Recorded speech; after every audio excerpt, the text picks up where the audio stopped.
Hello, I'm Anne. And I'm Crystal. Welcome to Let's Talk About Faith Stuff. We are continuing our series about your faith questions. Last week, we asked the questions, how do we as Christians see faith and politics working together? And should there be separation of church and state? I don't know about you, Anne, but I had some great conversations about that topic, and it seems like everyone has an opinion. Absolutely, that is true. And it's important to ask questions that might get strong responses. It helps to learn about difficult subjects. That's so true. And asking questions challenges us to see other people's viewpoints also, which broadens our perspectives and can grow our faith. Yeah. This week's question seems simple on the surface, but there's more than meets the eye. Okay, let's really talk about faith stuff. All right, what is our question for this week? Our question is, why palms on Palm Sunday? Well, maybe we should start with a story first.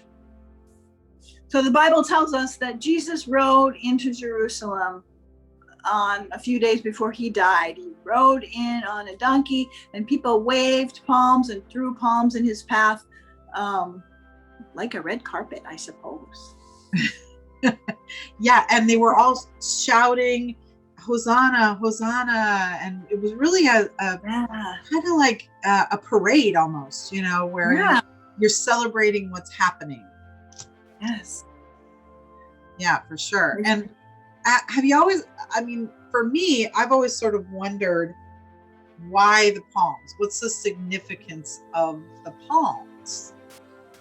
Yeah, and it's interesting because palms have some symbolism. Part of it was that it was just a common tree there. They had a lot of them, so they could just get them in abundance. But they're also a symbol of abundance, along with a variety of other things. Yeah, like peace and victory or triumph. Yeah, right? Yeah, and you know what's interesting is peace and victory are the same symbol. That is super interesting. I know. I never thought about that before. But, one of the questions I always had about the palms was, well, not just why palms, but because they were probably very abundant in that area, I'm guessing. And maybe not here. Well, they're not common here at all. I mean, I see people have palm trees, which I'm a little jealous about in their yard sometimes in Washington. But what would we, if Jesus was coming down the street in your neighborhood, what would you grab to throw down on the street? Well, I think I would grab fir branches. Yeah, I have a lot of those. Yeah, I have a lot of those in my yard, and they're a similar symbol. Like it says in my internet source says, it is a symbol of honesty, truth, and forthrightness because of the way it grows on the straight and narrow. And it also is a symbol of endurance and determination. All those things kind of apply to Jesus, don't you think? I do. I think so. And I think something I read about the palm tree was that it grows tall and strong. So it's a symbol of strength and height, which is sort of similar to what you just said. It is just like the fir tree. And then there's this question so everybody gets their palms at church on Palm Sunday, and they wave their palm branches. Some have the big palm, like that. Some have that, and some just have the single strip. But where do they come from? Where do we get those? Because they don't grow here. Yeah, I don't know where our church gets ours.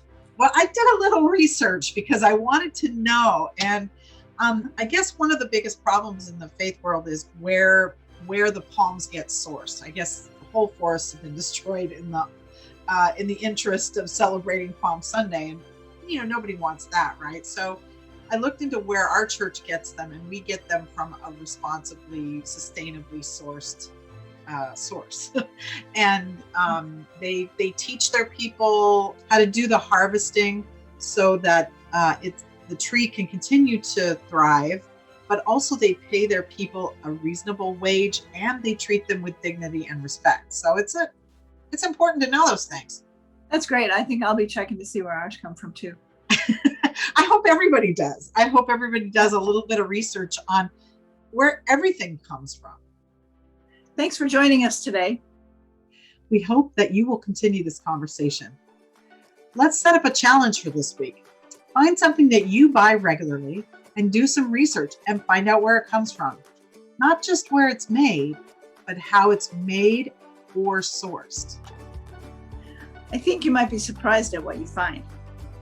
I also think it might lead to some changes on how you buy, and that could change the world for the better a lot. We can sure do more to help our planet, that's for sure. For sure. Next week's episode is the last of our series, and we will be asking a very important Easter question. You won't want to miss it. Until then, keep questioning. See you next time. Bye.